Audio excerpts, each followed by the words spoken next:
Good afternoon, Roseau Schools. Today's skill module, we're going to take a look at ways to easily share the URL or web address of a docs, sheets, slides, or forms project with students, parents, or other teachers.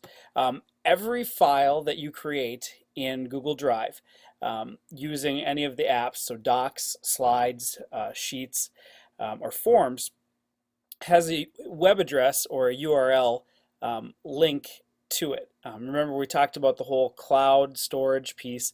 It's stored on a server somewhere, and essentially that's what that address is. It's a internet address or web address that you can go to just like any other website out there. Well, there are some easy ways to share that link without having to type in the whole big long link. And so we're going to go over a couple different ways to do that. The first thing you're going to do is you're going to need something out of your actual Google Drive. Now this is my Google Drive. I've already pulled up a couple of the files that I want to share. So I'm going to move over to those. So once you're into, say it's an actual document that you created in Google Docs, you're going to go up to that blue share button. When you click that blue share button, it's going to tell you the link sharing and kind of the permissions that you're giving people and who you're sharing with. Right now I have this set to anyone with the link can view. And that's really important if you're going to be sharing this with other people, that they don't need to sign in or require a login or that kind of a thing. So you need to make sure you have anyone with the link can either view or edit or comment depending on what type of permission you want to give the user. Then what you're going to do right below that is the actual URL. You could actually highlight it like that, single click, and it'll highlight the whole thing. You can do a copy paste, so you could actually go file, copy, or edit copy, excuse me. I usually use the Command C or Control C if you're a PC user. That usually copies things quicker. Command C for Mac users will copy it, and Command V will paste it. For PC users, it's Control C, Control V. They also have a part right here where you can just click this little part where it says copy link, and that will actually copy that link so you can paste it again in something else. So I'm going to go ahead and copy that, and I'm going to click done. Then what I'm going to do is I'm going to go to something called a Google URL shortener. And the way you get to that is just you type in goo.gl, so GOO period GL. And I actually brought that up in another tab up here. What the nice part in goo.gl is Google's URL shortener. It's available to anyone who has that account. What you actually can do is once you go to goo.gl, you can go up in the upper right hand corner and sign in. You can see that I'm signed in under my Northwest Service Co-op email address, jseuntjens@nwservice.org. And what I'm going to do is I'm going to take that big long URL and I'm going to shorten it. So I'm going to go ahead and paste that URL in the box, and then I'm going to click so for that I just did Command V. If you're a PC user, it'd be Control V. You could also go up to edit and paste if you really wanted. And then I'm going to click the blue button that says shorten URL. Now over here, it's going to give me a shortened version of that URL. So I'm not typing in this big long thing. Now here's the key with the Google URL shortener. The actual link is now case sensitive.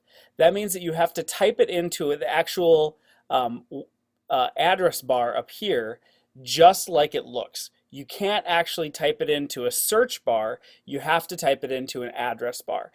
If you try to search this, usually you get something in like Korean or Japanese, and it'll be a bunch of funky looking characters and in a foreign language and stuff like that. So you actually have to type it in exactly how it looks. So if it's capital or lowercase, it needs to be capital or lowercase. So I'm going to go ahead, and they've already highlighted this for me, so I'm going to go ahead and Command C to copy, or Control C for that shortcut. And that is now a link to this document. You see it gives me a little preview down below, which is really nice. Now I can do a couple things with it. I could share just the link and have people type that in. Or I could move it to a QR code. If you're doing something where you're displaying some information, for say parents or that kind of a thing, you might want to actually bounce this to a QR code, which is what we're going to do. And that allows them to scan it with their smartphone. What we know about most people nowadays is they even if they don't have a computer at home, they most likely have access to a smartphone, which means that they have access to a QR scanner. Okay, so I just searched for QR code generator, QR codes creator. There's tons of them out there online. This one here is the QR code generator.com. I opened that up in another tab. It's pretty easy to use. Okay, so when I'm going to go down, it says type free text URL, contact phone number, SMS. I'm going to go to URL because that's what I have. I have a web address.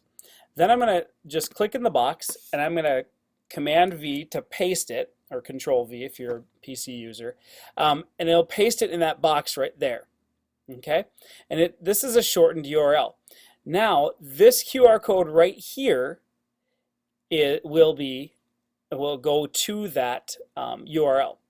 So I'm going to go ahead and hit. You can do save, share. You have some options, that kind of a thing. I'm going to go ahead and say save.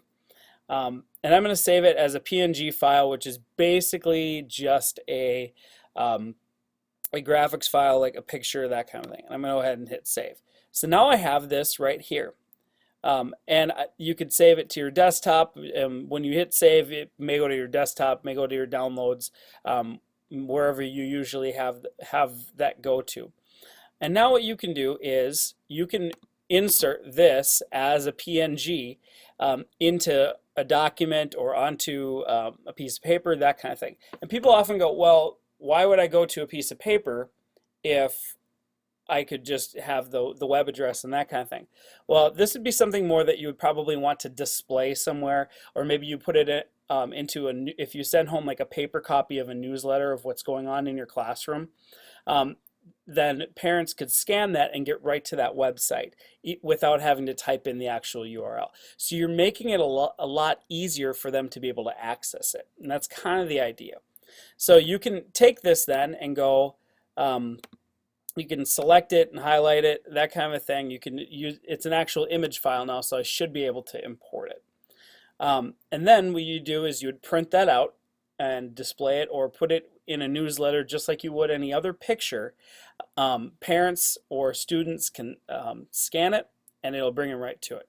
If you have iPad access, the iPads have a built-in scanner like that too that will scan QR codes and can take kids to a website.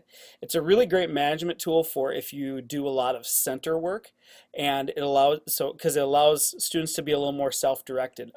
Many times what teachers will do is they will have just a page at the center with different QR codes on it.